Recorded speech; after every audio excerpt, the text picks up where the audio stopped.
Hey folks, for our next section in our book, I decided we're going to do a flipped lesson to make sure we stay on pace before vacation.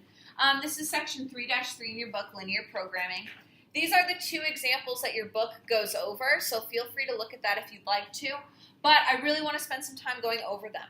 Linear programming is pretty cool. It's a combination of the stuff we've been doing, our graphing inequalities, writing inequalities, solving a system of equations or a system of inequalities, but it really applies all the stuff we've done to the real world. Now, this linear programming piece can also be called maximization or minimizing. Okay? And these two things are something that businesses do all the time. You try to maximize your profit.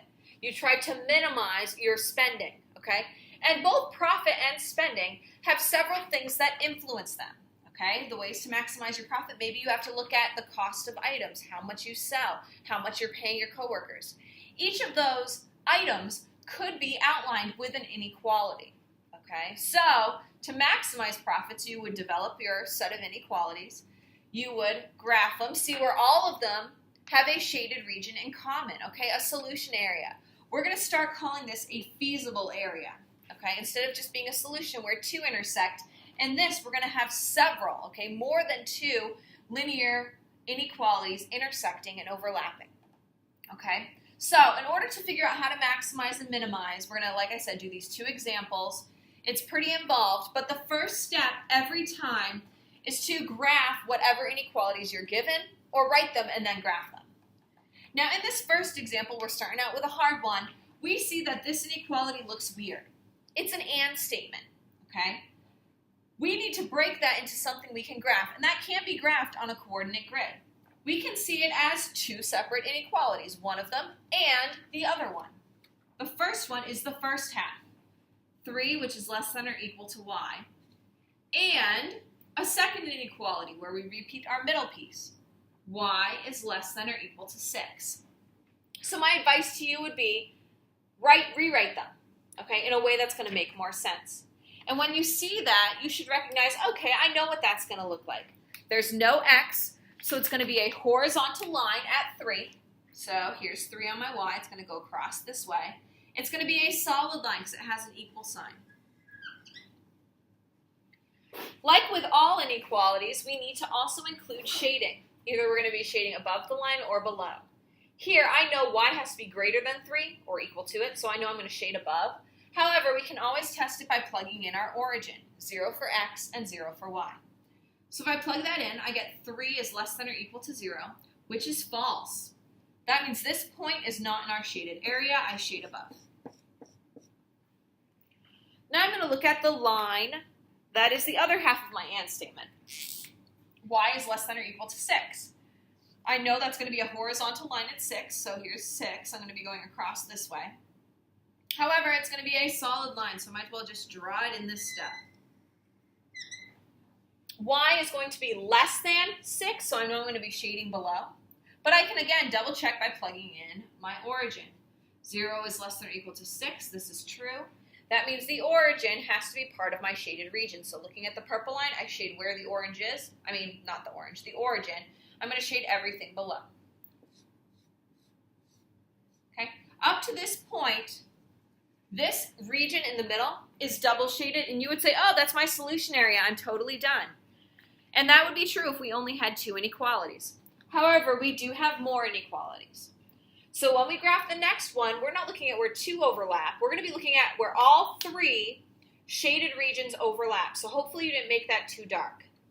So I'm going to look at the next 2. Both of them are going to be pretty easy to graph. This one, I'm going to start at 12. So 1, 2, 3, 4, 5, 6, 7, 8, 9, 10. I'll just eyeball it, 11, 12.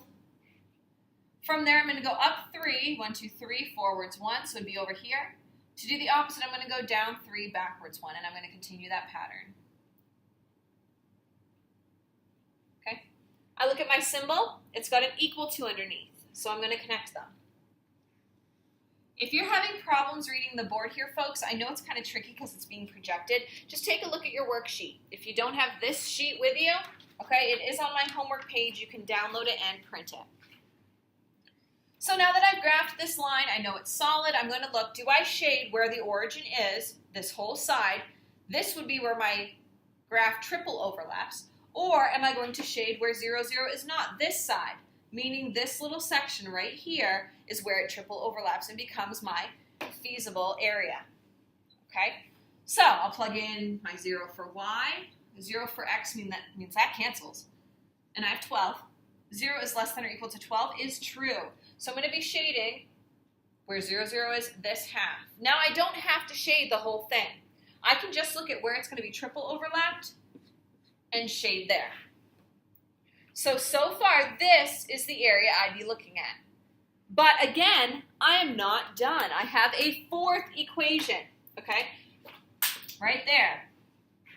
I'm going to start at 6. I'm going to go down 2, forwards 1. So start at 6 right here. I'm going to go down 2, forwards 1, down 2, forwards 1, down 2, forwards 1, up 2, backwards 1, and solid line, connect my dots. Whew. Now this starts to look really confusing, okay? I'm lucky because it's color-coded. You might be doing this with a pencil, so you get a little confused. I'm looking at this line, this green line right here, okay? If you need to, put your pencil there. Look at where the origin is. If this is true, when I plug in 0, 0, I would shade everything over here. But everything that's going to be quadruple shaded now is going to be in this little trapezoid, okay? That's if 0, 0 is true. If 0, 0 is false, I would shade everything on this side, meaning this section right here that's already triple shaded, but on this side, would be my feasible area, my area of solution, okay? All the possibilities, all the different combinations that work are going to occur in one of these two sections where everything overlaps. So now I'll plug in my 0, 0. That cancels. I'm left with 0 is less than 6, which is true. So again, green line, here's 0, 0. This whole section over here is true, but what overlaps everything is this little trapezoid. At this point, I'm done. I've done all of my equations, or my inequalities, excuse me. I've looked at where all of them overlap, and I see that I have this little shape right here. Okay? This is half the battle. The other part, okay, if we were just to graph these, if they said just graph them, yeah, you'd be done. But if they ask you to maximize or minimize, this is just step 1. The second step that will always be is going to be to find the vertices or the corners of your feasible area. Now this area is closed, okay? It has 4 corners, and 3 of them, if you look, are nice points that we graphed. Right here, this one is a lot more confusing. It's not perfect. So if I label them, okay, this coordinate pair right here, I'll write it down here. My x value is -3. My y value, -3, is going to be +3, right? The coordinate pair right here, I'd go over to -3 and then up 3 for this point. Again, this is a vertice, a corner of my feasible area. My next coordinate pair will go to this one. Look, it's nice again. I can already see there's a point there. It's over to -2 on my x, and then I went up 1, 2, 3, 4, 5, 6. So my coordinate pair is -2, 6. This one's even nice. That coordinate pair is going to be over 0 and up 1, 2, 3, 4, 5, 6. Now the dilemma is this 4th coordinate pair. Okay? The reason why this is a problem is if you look at it, and probably even closer on your sheet, where those 2 lines intersect each other, the solution to those 2 inequalities are really just, at this point, they're just equations. Where those hit each other, one of my values is not exact. That green line hits right, maybe, it might even be perfectly in the middle of the box. Okay? I know my y value is clearly 1, 2, 3. It hits perfectly at y equals 3. Okay? But I do not know that x value. It looks like 1.5. It could be 1.3, 1.6, 1.66666. It could be a lot of different numbers. I need to find the exact value for that in order to make sure that my maximizing or minimizing in the end is going to be correct. So, the way I do this, if I know one of them is going to be easy. This is a y value, right? So I'm just going to take that y and I'm going to plug it into my equation, my green equation.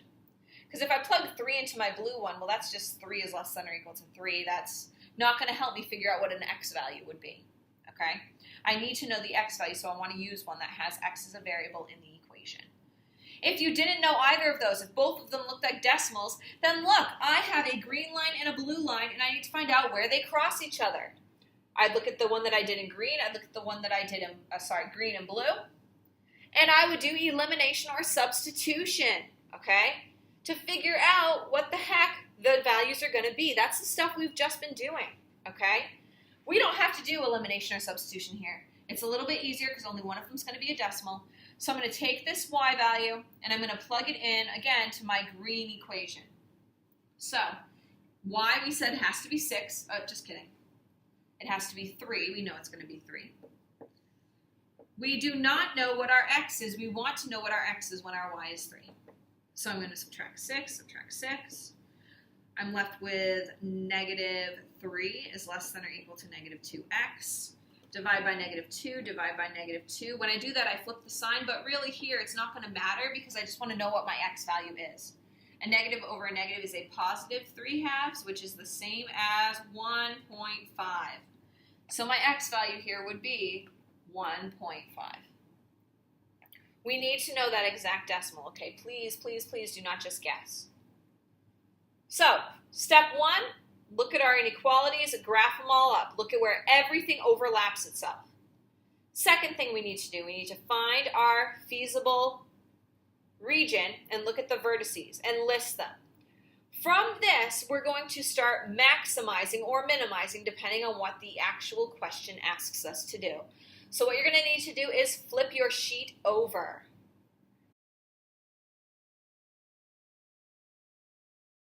So I couldn't flip my sheet over, okay? So instead I wrote my vertices over here so we could work with those, and I just scrolled my page down. Down here is nothing you have to do right now, okay? We're going to read over that later. Instead, we're just going to finish up this problem, and now we really are almost done, okay? Now's where we get to the part about maximizing or minimizing, where we're really taking it and figuring out which one we want to do. Here it says find the maximum and minimum values for the region, okay? And the region that they're talking about was our little trapezoid from the front, okay? What are our maximum and minimum values based on this function? Now, this function may be called a profit function. It could be called a loss function. It might not be labeled anything. In this example, they're not applying it to a real-world problem, so we don't know which one's which. If it was a profit one, we would look at maximizing. If it was loss, we'd look at minimizing our loss or minimizing our costs. So, the way that this works, we have 4 vertices, one from each of our corners of our shapes. Those are significant points within that region. I'm going to take each vertice, negative 3, 3, and write them in my table. My advice would be that you do the same. Again, this is our third and actually kind of our final step. 0, 6, and lastly 1.53. Now this function notation looks strange. It involves both an x and a y. This means in this function, I don't just plug in a value for x. I plug in a value for x and a value for y, because if you look, this is in standard form. Okay? So instead of writing 4x, I'm going to put 4 times my x value. Plus, again, minus, from my equation up here, 2, instead of putting in a y, I'm going to put in 3. And f of xy, or the value of my function at point xy, is going to be whatever this is when I use order of operations to solve it. So I would have negative 12 minus 6, negative 18. Okay, now I do my next one. I'm going to have the 4 still, plug in negative 2 minus 2, again from my equation, instead of y, I'm going to put in a 6. So I have negative 8 here, minus 12, gives me negative 20. The next step, I'm going to plug in my next coordinate pair, okay? Into that, I'm going to plug 0, 6, sorry. So I'm going to have 4 times 0 minus 2 times 6, so those cancel. I'm left with a negative 12. And then lastly, I have this one. I'm going to plug in 4 times 1.5 minus 2 times my y, which is 3. 4 times 1.5 is 6, minus 6 is going to be 0. So what this means, folks, okay, these coordinate pairs are all significant areas of our solution set. When we plug in this combination of x's and y's, there are outcomes I get from my profit-loss function. Here, we are showing lots of losses. All the negatives would be money that you are owing, okay? Or it could be items that are missing or anything else that would be in the negatives, seen as a loss. Our maximum value of our profit loss is 0. Our minimum value of our profit loss is negative 20, okay? These are significant. The most money we could make in this, looking at all of those constraints, if we were looking at how much money we could earn, is $0, okay? That's what that would be. That's the most possible, okay? The least possible, most amount of money we would lose would be 20, okay? Again, if this was modeling a situation like that. Maximizing and minimizing isn't easy to do unless you can figure out where all of our different constraints come together. That was step 1. Step 2, we look at our vertices, our corners, and then step 3, we create a table for profit loss and plug it into whatever equation they give us. We're going to be given this initially, but eventually we're going to be writing inequalities and we're going to be writing our profit loss function also. So let's flip back to the front and try the second one. It's less lines, it's a little bit easier, and it looks a little different, our shape, when we graph it. So let's flip to the front.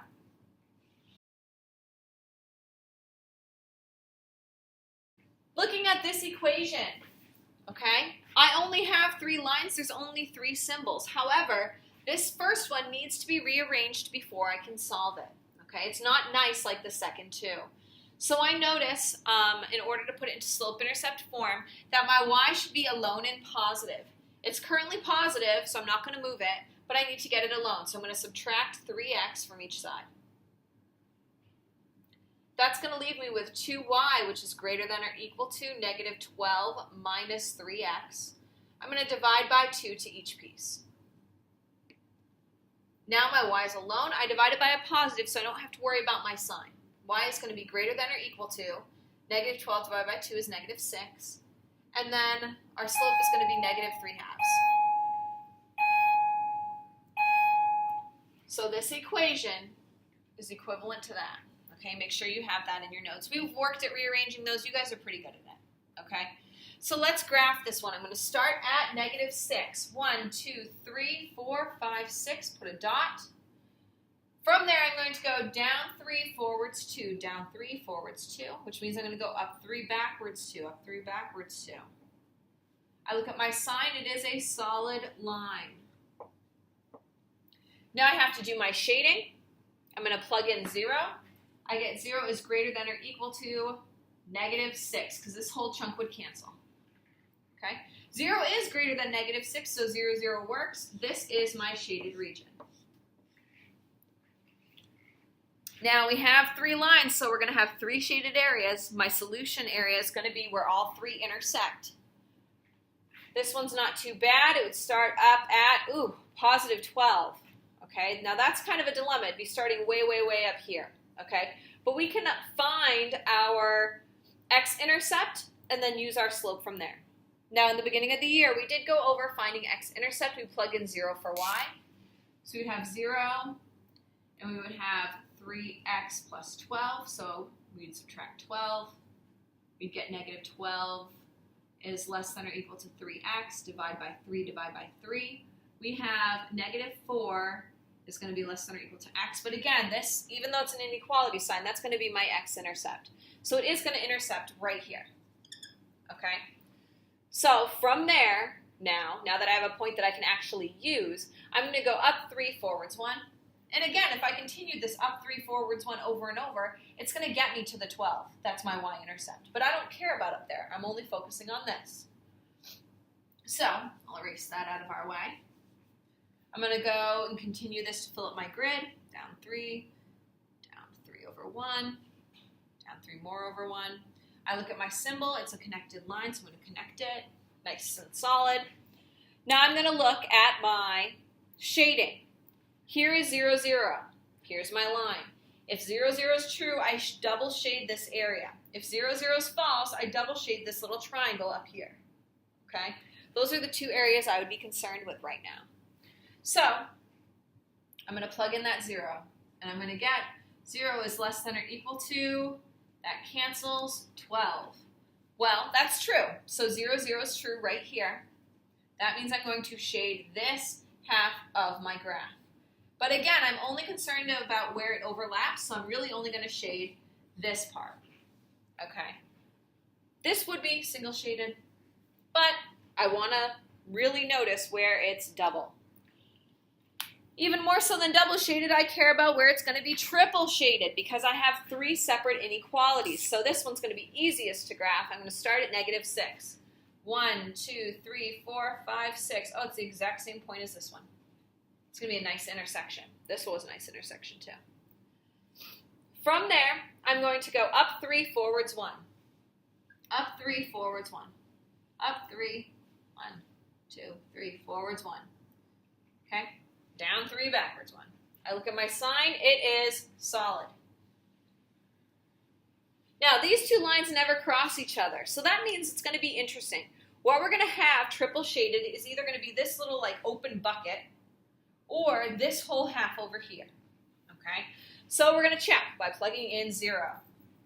0 is less than or equal to, that would cancel, -6. Excuse me, greater than or equal to, that's true. So I'm going to triple shade where 0, 0 is, right here.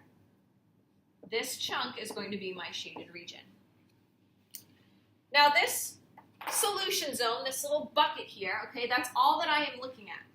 There is no maximum to this. If you look, that is going to continue forever, this shaded region. This is what we call unbounded, okay? It's not a closed shape. It's not like the other one where we had some lines stopping it at the top. We only have 3 lines, and there's no line stopping it. This is going to continue up, triple shaded forever. When we look at the vertices of our feasible area, we only have 2 here, one there and they're both nice. So let's write them down here. Here we have 1, 2, 3, 4, -4, 0. And our other one is over 0, 1, 2, 3, 4, 5, and 6, -6. We're ready to maximize and minimize. We're going to take these and rewrite them on the back.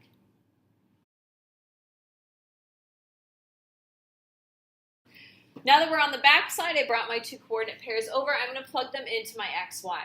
Now this profit or loss equation, depending on what we're looking at, here we're going to look at both, okay, is again outlined for us. We're going to be using that we plug our x and y into.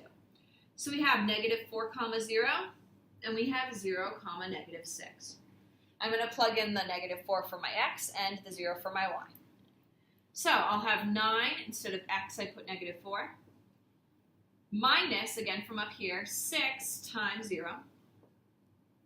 So that's -36, and that's 0, so we just get -36. And then our other vertex here, there's only 2 because it was unbounded, right? It was continuing up forever. I'm going to plug in 0 for x, so 9 times 0, minus 6 times -30. Just kidding, -6. Doing the math in my head already. That cancels, just like this one had. -6 times -6 is +36. So here, there's no numbers in the middle like there was in this one. We have a clear minimum, which is -36, and a clear maximum, which is 36. Okay, if we were to maximize our profits, the maximum would earn us 36. It would be a combination of 0 x's and -6 y's. If we were looking at a minimum, the most amount of money we could owe would be -$36, and it's a combination of whatever these -4 x's are and 0 y's. It seems weird to do right now. We'll do a few more of these in class when we get together next time, but I want you to see where we're going. Down below here, this is optimization. This is one of our junior standards, okay? And it's pretty darn hard because it involves this, but we have to do so much writing and so much applying to real life that's really where we can struggle sometimes. I am not expecting you to do this. All I want you to do is read over it. So read over the steps to optimize, okay, which involves maximizing and or minimizing, and then read over this word problem. We'll do a couple of these again in class, but we're going to start moving towards these word problem pieces.